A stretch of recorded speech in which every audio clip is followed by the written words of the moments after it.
errei a mão. Pronto. Deixa eu ver assim.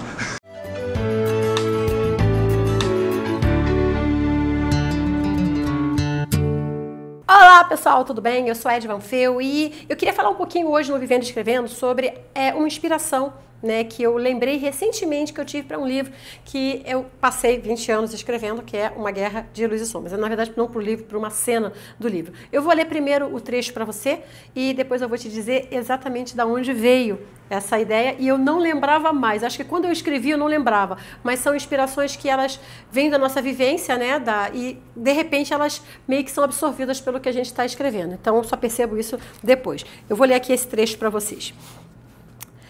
Dele não conseguira nada, não tinha mais onde procurar, para quem perguntar, nem o que fazer. Então voltou para a base e ficou esperando. Como os outros, estava há muito tempo sem comida e sem descanso, e isso não ajudava muito na hora de pensar. Queria que os outros tivessem alguma informação, queria ter alguma esperança ainda, mas a verdade é que não tinha. Não acreditava mais que Tony Bellucci estivesse vivo. Sentou-se na cadeira de Ken e recostou-se um pouco, esfregando os olhos cansados. Respirou profundamente e ficou em silêncio por alguns minutos. Ouvia um tic-tac de algum relógio no aposento e tentou deixar a mente silenciosa. Precisava disso para voltar ao trabalho. Precisava parar, zerar, começar tudo de novo. Talvez alguma coisa lhe viesse à mente. Sentiu que havia alguém de pé diante dele.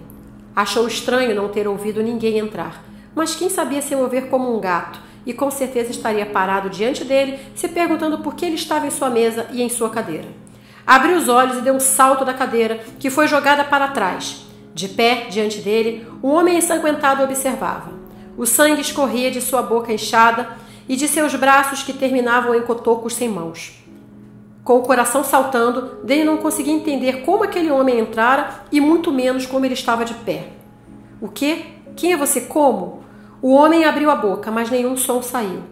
Ele não tinha dente e parecia tentar dizer alguma coisa, mas não havia som. O quê? Eu não entendo. Você precisa de uma ambulância. O homem diante dele pareceu se enfurecer. Bateu com os pés no chão, fazendo um barulho muito maior do que o esperado. Trovões ecoaram pela base, enquanto seus pés batiam em fúria e frustração. O homem então ergueu na sua direção os braços sem mãos. Numa reação instintiva, Danny saltou para trás enquanto o homem avançava para ele. Abriu a boca sem dentes como se estivesse gritando e empurrou a mesa, derrubando papéis e livros no chão. Assustado até a alma, Danny continuou recuando até tropeçar nos pés da cadeira de Ken e cair. Arrastou-se enquanto o som ensurdecedor do homem que batia os pés no chão continuava fazendo tudo estremecer. Quando ele já estava perto demais, gritando em silêncio a sua fúria, e Danny não tinha mais para onde ir, pois suas costas haviam encontrado a parede, protegeu-se com os braços e então ouviu um outro tipo de som. Suando frio, o coração aos pulos, olhou e viu que algo batia na cabeça do homem, afastando-o dele.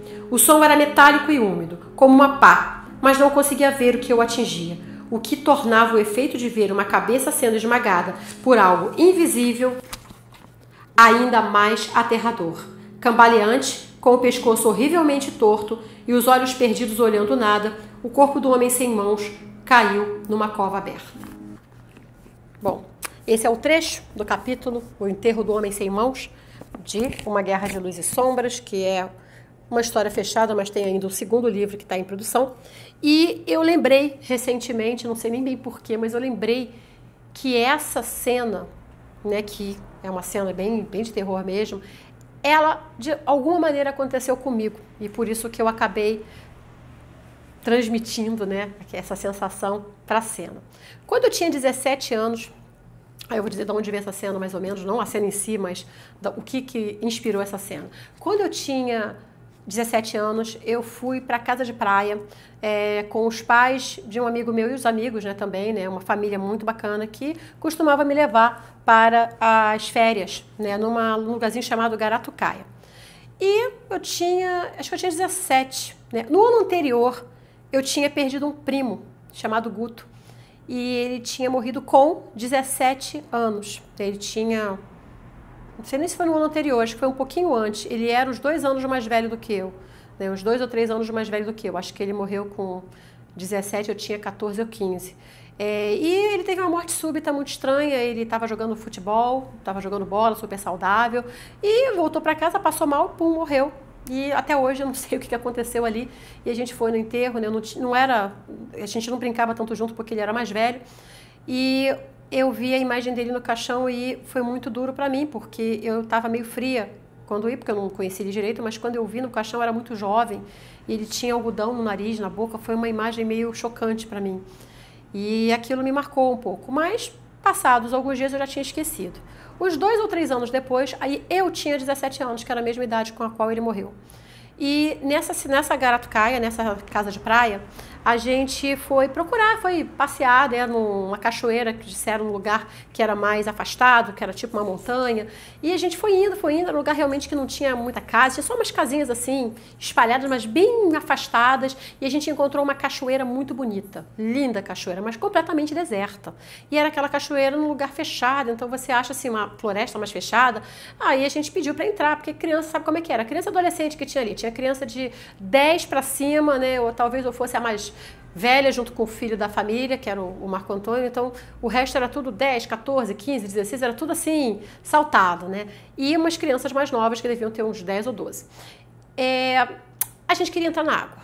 Aí a mãe da família responsavelmente disse, não, eu não sei se essa cachoeira é perigosa. E aí tudo bem, a gente continuou pedindo, mas a gente obedeceu, não vamos entrar. Nisso apareceu no alto da cachoeira, né, que ela na parte de cima, um senhor branco, parecia de olhos claros, cabelo grisalho assim, caindo, um senhor bonito, de boas, era um senhor bonito, mas um senhor mesmo, assim, alto, né, grande, forte, bem de corpo, e de short de banho, né? E aí ele lá de cima começou a conversar. Pode entrar, aqui é super tranquilo, eu venho aqui toda hora, todo mundo vem pra cá toda hora. E aí a mãe da família começou a conversar com ele. Não, mas eles são muito novos, eles são muito crianças. Não se preocupa, aí é super raso. Assim, pode coisa, eu tô aqui também. Qualquer coisa que dê errado, pode deixar que eu ajudo, mas não tem nada para dar errado. É raso, não tem perigo nenhum. Essa cachoeira é super tranquila, todo mundo vem para cá o tempo todo.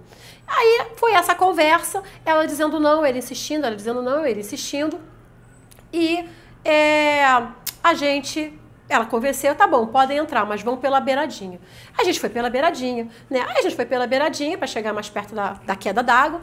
E no que eu tava na beiradinha, não tem o que segurar, gente, é pedra de limo. Você vai na beiradinha só encostando, né? Uma das crianças menores passou e me empurrou. Ela achou que devia ser interessante passar por ali e me empurrar. E no que ela me empurrou, eu fui para trás e eu senti que eu fui puxada para trás, né? E aí eu não entendi por que alguma coisa me puxou, mas aí eu comecei a tentar voltar e comecei a tentar chamar aquelas crianças. Cadê o microfone? Tá aqui. E uma das crianças me empurrou, eu fui para trás, me senti sendo puxada e comecei a tentar voltar. Mas quanto mais eu tentava voltar, mais alguma coisa me puxava para trás, que é o meio da cachoeira. E era uma força estranha, não parecia bem a água, parecia um imã. E eu comecei a tentar voltar e eu tinha medalha de natação, né? Eu cheguei a ser segundo lugar pelo menos 2 vezes em natação na escola. Então não era que eu fosse uma pata completa, né? Eu sabia nadar. E comecei a tentar nadar e eu não conseguia sair do lugar, eu ia mais para trás ainda. Eu comecei a chamar as pessoas para elas notarem que eu estava ali e elas não conseguiam me ouvir, talvez pelo barulho da queda d'água. Até que numa última tentativa, aí eu comecei a afundar. Eu comecei a beber água. Até que numa última tentativa, eu saí da água e puxei um dos amigos pelo ombro, né? E aí, quando ele caiu, aí os outros viram, porque eu estava invisível. E aí foi aquele desespero, aquela corrente humana para tentar me tirar. E eles tiveram que fazer força, porque eu não estava conseguindo sair. E algo puxava para baixo, né? E aí, quando a gente finalmente chegou na parte seca, olhamos para cima. Cadê o coroa? O coroa sumiu, né? E no dia seguinte, a mãe da família voltou e começou a perguntar para o povo ribeirinho, o pessoal ali em volta, a história daquela cachoeira e se conheciam esse homem, que ela cismou que ela queria achar esse homem. Eles falaram que nunca viram ninguém com essa descrição e era alguém que todo mundo conheceria, porque ali só tinham pessoas com a pele bem morena de sol. Então ele sendo um cara que parecia gringo, todo mundo ia saber quem era. Não tinha essa descrição, nunca ouviram falar, nunca viram. E aquela cachoeira era meio que a cachoeira da morte. Toda hora alguém morria ali. Não era uma cachoeira indicada, era uma cachoeira perigosíssima e toda hora alguém morria ali. Então aquilo foi bem assustador. E aí você pergunta, Ed, mas o que isso tem a ver com a história do Homem Sem Mãos lá do seu livro? Porque aí eu vou contar a história do sonho que eu tive uma noite antes. Na noite antes de eu quase me afogar, E ali para mim foi o mais perto da morte, foi um dos momentos mais perto da morte que eu já cheguei. Eu fiquei realmente bem apavorada. Eu tive um pesadelo muito, muito horrível. Foi um dos piores pesadelos que eu já tive, do qual eu lembro até hoje. Eu tinha 17. Eu tive um pesadelo que começava assim, estávamos na casa de noite e as pessoas não estavam ali, ou pelo menos elas estavam cada uma num canto, elas não estavam interagindo. Eu estava andando pela casa quando eu percebia que tinha alguém atrás de mim. E quando eu me virava, tinha um caixão deitado. E esse caixão era do meu primo Guto. Como é que eu sei? Porque o caixão levantou. No que o caixão levantou, eu vi que era ele com algodão na boca, e eu fiquei apavorada. Ele tentava falar, mas com algodão na boca ele não conseguia. E o caixão começou a andar atrás de mim, o caixão andava assim. E eu comecei a correr pela casa pedindo socorro, pedindo ajuda. E ninguém me ouvia. Eu falava com as pessoas e elas não me viam que eu estava ali.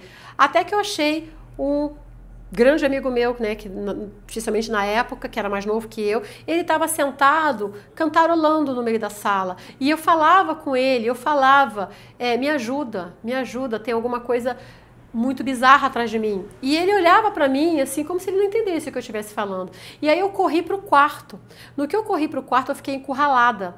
E aí o caixão passou pela porta, ocupando todo o espaço que eu poderia sair. Eu fui me encurralando no canto, até que o caixão chegou perto de mim e o cadáver tentando falar, aquela algodão não saía, algodão no nariz, e o caixão caiu em cima de mim e eu acordei suando frio.